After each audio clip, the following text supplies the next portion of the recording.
Imagine a man who held the greatest power in the ancient world, ruling an empire that stretched from the windswept coasts of Britannia to the sun-scorched sands of Egypt. A man who commanded legions, dictated laws, and controlled the fate of millions, yet spent his final years hidden away, haunted by paranoia and mistrust. This is the story of Tiberius, Rome's reluctant emperor. But Tiberius's life was no simple tale of glory and triumph. It was a turbulent journey through betrayal, ambition, and the crushing weight of power. He inherited an empire from Augustus, the greatest ruler Rome had ever known, and with it, the impossible expectations of a world hungry for stability and greatness. Yet, beneath the laurels of his reign lay a deeply conflicted man, a ruler whose brilliance was matched only by his bitterness, and whose victories were often overshadowed by his fears. In this video, we delve into the life and legacy of Tiberius, exploring not just the milestones of his reign, but the emotions, decisions, and mistakes that shaped his rule. Was he a capable leader burdened by circumstances beyond his control, or a tyrant who lost his way in the labyrinth of power? Join us as we uncover the untold truths of Tiberius, the emperor who ruled in the shadows, and unravel the complex legacy he left behind. A tale of triumph, tragedy, and the eternal cost of power. The death of Caesar and the dawn of chaos.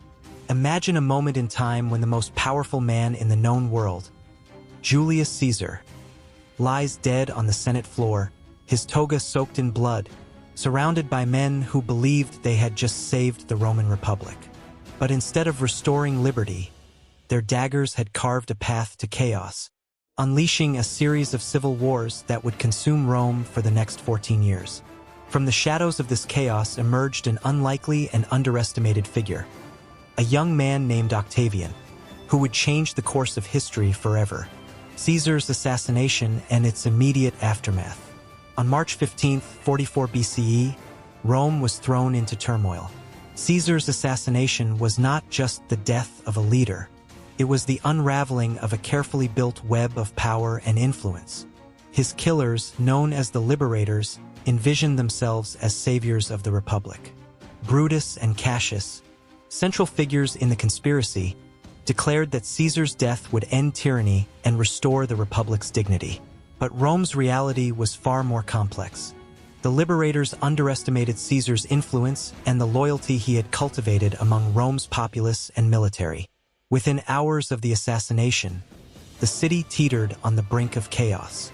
The Senate, once the bedrock of Roman governance, was now a battlefield for conflicting ideologies.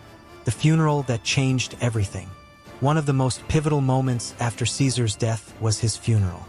Antony, Caesar's close ally and consul, seized the opportunity to weaponize public sentiment.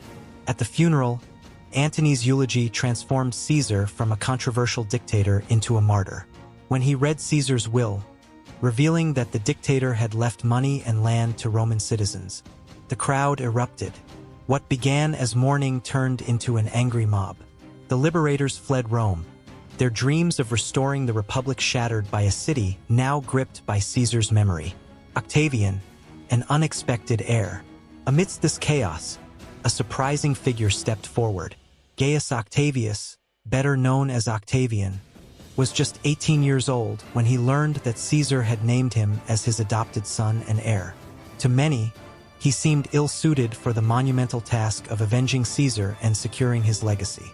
But Octavian possessed a blend of intelligence, ambition, and strategic cunning that belied his youth. Historians often debate why Caesar chose Octavian over more seasoned allies like Antony.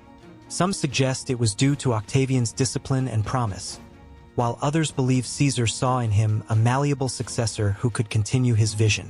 Regardless, Octavian's rise was anything but guaranteed. Octavian's early moves.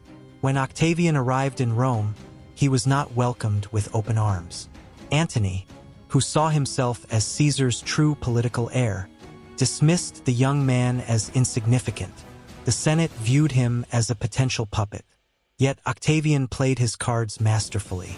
He began building alliances, first among Caesar's veterans and then among Rome's elite, presenting himself as the legitimate continuation of Caesar's legacy.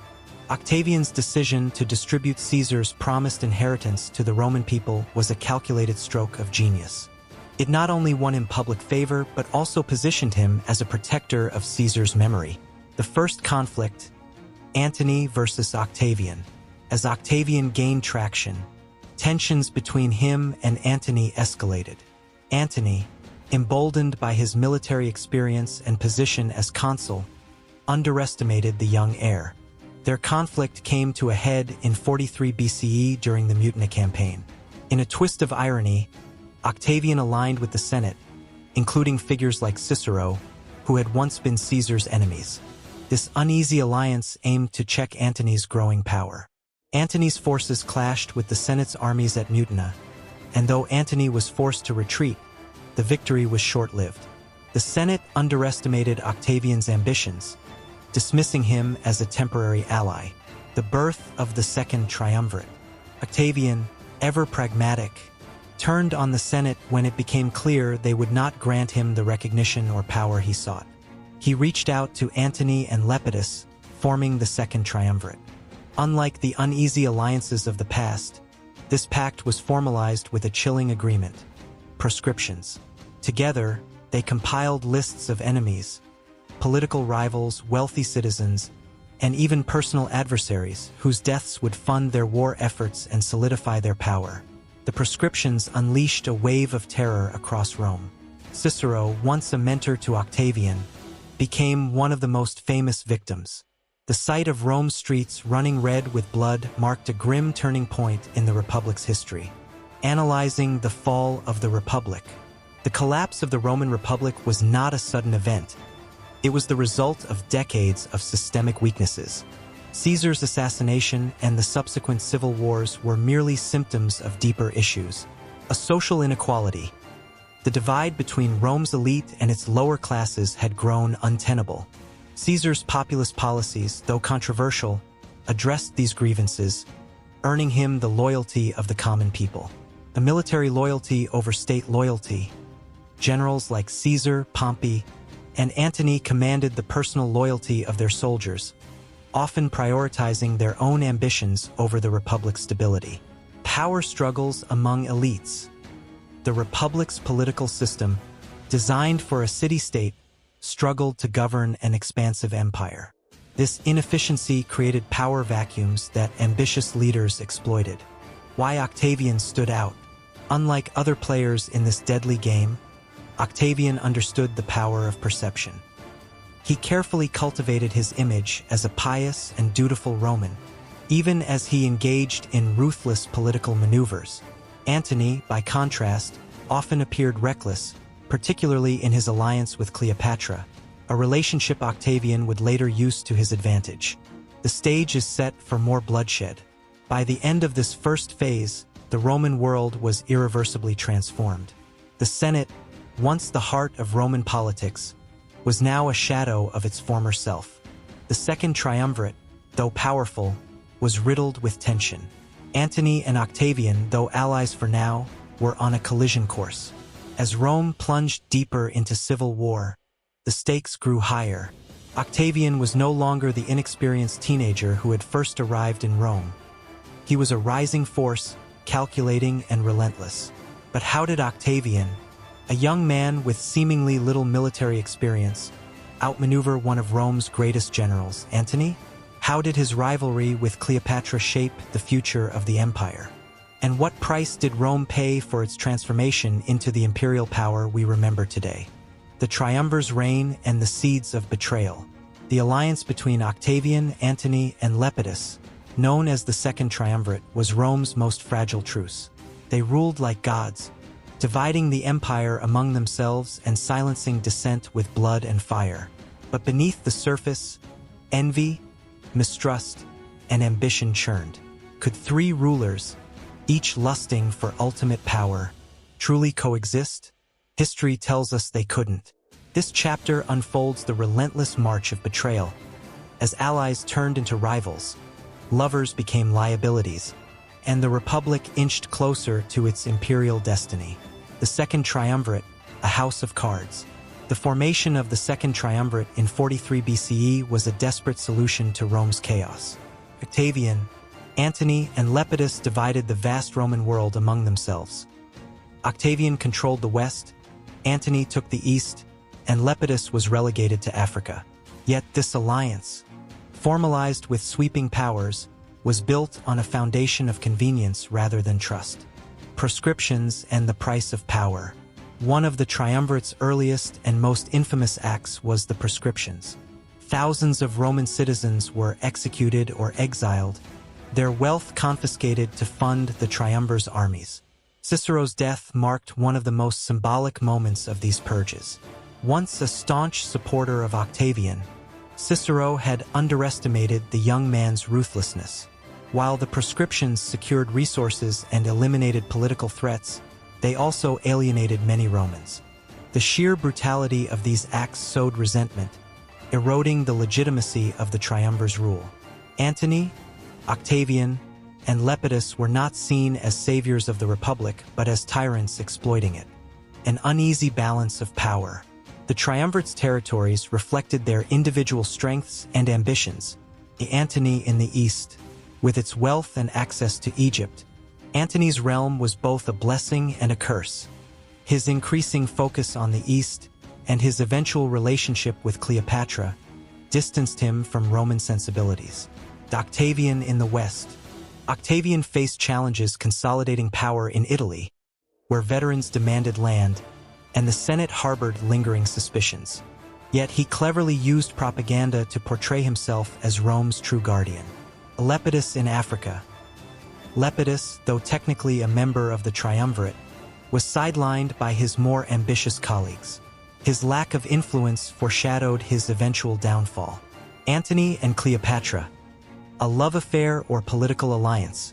In 41 BCE, Antony famously met Cleopatra in Tarsus, and their relationship became one of history's most controversial unions. Many Roman sources, written under Octavian's later propaganda, painted Cleopatra as a seductress who bewitched Antony, leading him to betray Rome. But was this love affair truly about passion, or was it a calculated political move? Cleopatra's calculated strategy. As the last ruler of the Ptolemaic dynasty, Cleopatra's survival depended on aligning herself with Rome's most powerful figures. Her relationship with Caesar had secured her throne during earlier civil wars. Now, aligning with Antony offered Egypt protection and influence over Rome's politics. Antony's perspective. For Antony, Cleopatra represented more than romance. She brought wealth, ships, and soldiers, resources Antony desperately needed to secure his position in the East. Together, they envisioned a realm stretching from Rome to Egypt, a vision that would later be used against him by Octavian. The public relations war. Back in Rome, Octavian capitalized on Antony's relationship with Cleopatra, painting him as a traitor who had abandoned Roman values for an Egyptian queen. This propaganda laid the groundwork for the final confrontation between the two former allies. The downfall of Lepidus. While Antony's actions in the East dominated headlines, Lepidus faced his own struggles. By 36 BCE, Lepidus overstepped his bounds, attempting to seize control of Sicily from Octavian. This miscalculation gave Octavian the perfect excuse to remove him from power.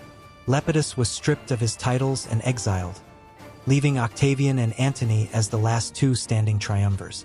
This event underscored a critical lesson in Roman politics. Alliances were temporary, and survival demanded constant vigilance. Lepidus's fall served as a warning to Antony, though one he failed to heed. The battle of propaganda, Octavian versus Antony. As tensions mounted between Octavian and Antony, their conflict spilled into a war of words long before swords were drawn. Octavian's narrative. Octavian mastered the art of propaganda, portraying himself as the defender of Roman traditions and values. He accused Antony of abandoning his Roman identity, citing his children with Cleopatra and his supposed plans to establish an Eastern empire. Octavian's narrative was not entirely truthful, but it resonated with Rome's populace, who feared the loss of their cultural identity. Antony's counter-narrative. Antony attempted to portray Octavian as a usurper, a man who had betrayed Caesar's legacy and manipulated the Senate for his own gain. However, Antony's voice was drowned out by Octavian's relentless campaigns, which included forged documents and public displays that exaggerated Antony's treason. The will that changed everything. One of Octavian's most cunning moves was obtaining Antony's will, likely through theft, and making its contents public. The will allegedly revealed Antony's intention to leave portions of his wealth to Cleopatra's children and to be buried in Alexandria. This revelation infuriated the Roman populace and solidified Octavian's position as the defender of Rome against a perceived Eastern threat. The road to Actium. By 31 BCE, the rivalry between Octavian and Antony reached its inevitable conclusion. War. The Battle of Actium, fought on the Ionian Sea, became a defining moment in Roman history. Cleopatra's fleet. Cleopatra's navy, though powerful, was unfamiliar with Roman naval tactics. Antony, too, struggled to unify his forces, many of whom were demoralized by Octavian's propaganda. Octavian's strategy. Octavian's admiral, Agrippa, masterminded a naval blockade that cut off Antony and Cleopatra's supplies. Starvation and desertion weakened their forces, leaving them vulnerable. The turning point. When the battle commenced, Cleopatra's ships broke formation and fled, likely carrying Egypt's treasury. Antony followed, abandoning his remaining forces. This act was seen as a betrayal by his troops, further eroding his support. The aftermath of Actium. The defeat at Actium marked the beginning of the end for Antony and Cleopatra. They fled to Egypt, where, a year later, Octavian's forces closed in. Rather than face capture, Antony committed suicide. Cleopatra followed soon after, choosing death over humiliation in a Roman triumph. Octavian's victory. With his rivals dead, Octavian stood unchallenged. He consolidated power, taking the title of princeps and later Augustus. Rome transitioned from a republic to an empire, with Octavian as its first emperor. Why did the republic fall? The collapse of the republic and rise of the empire can be traced to several key factors. Personal ambitions. Figures like Caesar, Antony, and Octavian prioritized their ambitions over the republic's stability. Systemic weaknesses. The republic's institutions, designed for a small city-state, could not manage the demands of a vast empire. A military power, the loyalty of armies to generals, rather than the state, destabilized Rome's political structure. What made Octavian succeed? Octavian's success lay in his adaptability. He combined ruthless pragmatism with an uncanny ability to read the political landscape. Where Antony relied on military might, Octavian mastered the subtle art of public opinion, ensuring that he always appeared to be Rome's savior, even as he dismantled its republic. The rise of Augustus and the birth of the Roman Empire. What happens when one man takes the reins of an empire? Octavian, now Augustus, became Rome's first emperor, ushering in a new era of prosperity, power, and propaganda. But this golden age was not without its shadows.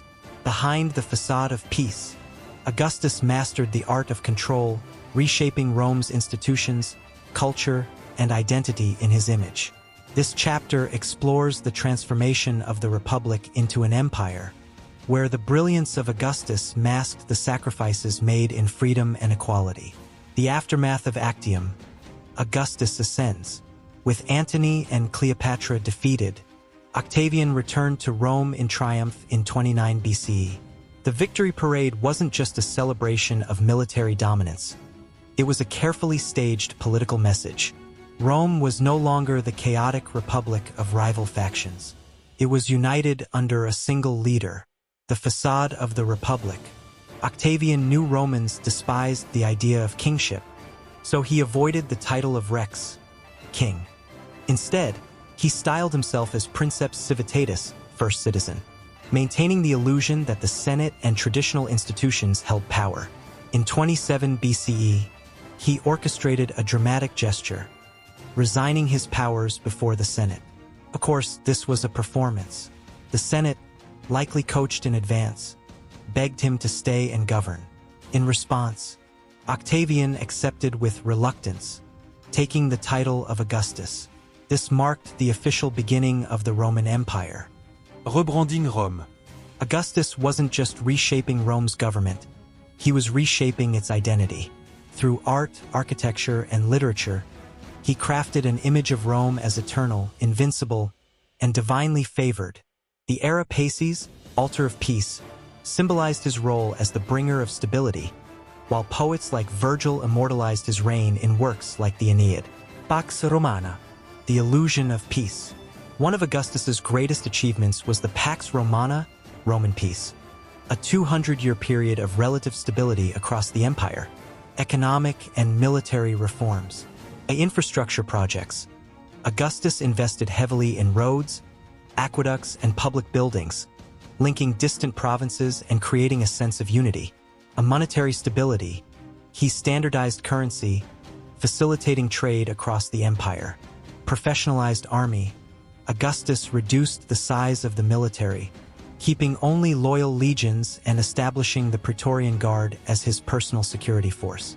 Soldiers were offered land or pensions after service, ensuring their loyalty. The cost of peace. But peace came at a price. Augustus maintained control through surveillance and repression. The Maesta's laws criminalized dissent, with charges of treason often leading to exile or execution. While Rome thrived materially, its citizens surrendered freedoms they had once taken for granted. The Julian family, power, tragedy, and legacy. Augustus understood the importance of family in consolidating power. He styled himself as the Patriarch of Rome, emphasizing traditional Roman virtues of loyalty, discipline, and piety. Livia Drusilla, the woman behind the throne.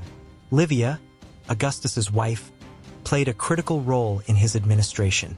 Known for her intelligence and political acumen, she managed court intrigues and influenced succession planning.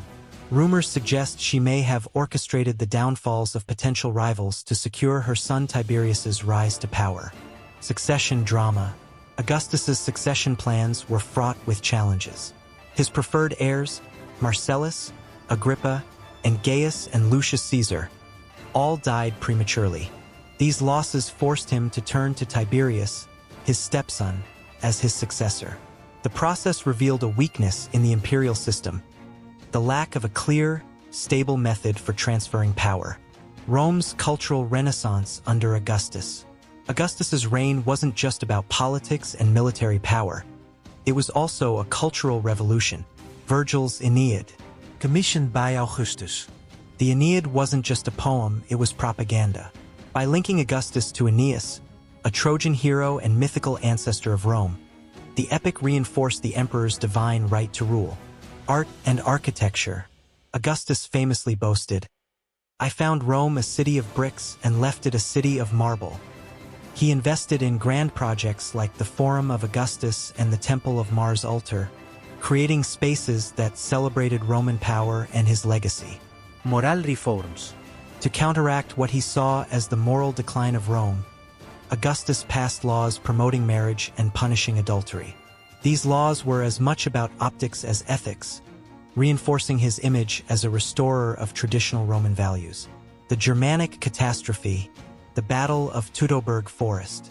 One of the greatest military disasters of Augustus's reign occurred in 9 CE. In the dense forests of Germania, 3 Roman legions, led by Publius Quinctilius Varus, were ambushed and annihilated by Germanic tribes under Arminius. The psychological impact.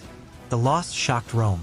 Augustus reportedly spent days muttering, "Varus, give me back my legions."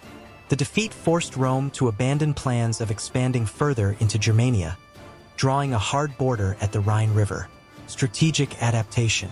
While humiliating, the disaster reshaped Roman military strategy. Augustus focused on fortifying borders and consolidating control over existing provinces rather than pursuing aggressive expansion. Augustus' legacy.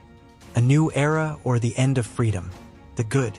Augustus brought stability to a fractured republic, creating institutions that endured for centuries. The empire flourished economically and culturally under his rule. His propaganda unified Rome, giving its people a sense of purpose and pride. The bad. The Republic's ideals of shared governance and personal liberty were sacrificed. Augustus's reliance on propaganda and suppression set dangerous precedents for future emperors. The concentration of power in one individual made the empire vulnerable to the whims of less capable rulers. As Augustus breathed his last in 14 CE, his final words reportedly were, "I found Rome built of bricks. I leave her clothed in marble." But beneath that marble lay a different Rome. A Rome transformed by one man's vision, for better or worse. Tiberius and the shadows of the Roman throne. What happens when a reluctant ruler inherits an empire? Tiberius, Augustus's hand-picked successor, was thrust into a position he neither sought nor cherished. While Augustus left Rome a shimmering marble city, Tiberius's reign was marked by intrigue, paranoia, and fear. This chapter delves into the life of Rome's second emperor, a man trapped in the shadow of his predecessor, struggling to assert his authority while facing betrayal at every turn. The burden of succession, a reluctant emperor. Tiberius was an experienced military commander, but his path to power was far from straightforward. Born into the prominent Claudian family, his early life was overshadowed by Augustus's carefully curated plans for succession. Only after the deaths of Augustus's preferred heirs did Tiberius become the inevitable choice. A man unsuited for power.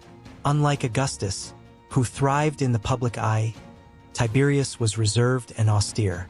He lacked the charisma and charm that made Augustus beloved by the people. His ascension in 14 CE was met with skepticism, as many doubted his ability to fill Augustus's shoes. The role of Livia, Tiberius's mother, Livia Drusilla, played a pivotal role in his rise. Some even whispered that she hastened Augustus's death to ensure her son's rule. However, Tiberius resented Livia's influence, and their strained relationship would complicate his reign. Early reign, stability, and reforms. Initially, Tiberius showed promise as a ruler. He maintained Augustus's policies and avoided radical changes, ensuring continuity. Economic prudence. Tiberius managed the empire's finances with care, avoiding unnecessary wars and cutting extravagant spending. His fiscal conservatism stabilized Rome's economy, providing a foundation for future growth. Military acumen.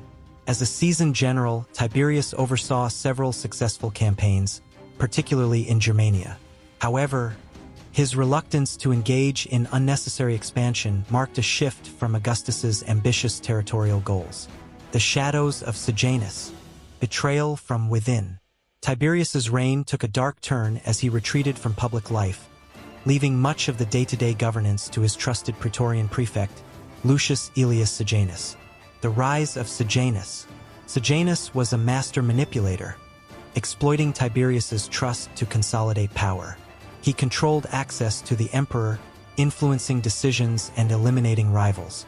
By 23 CE, Sejanus was effectively the most powerful man in Rome, second only to Tiberius.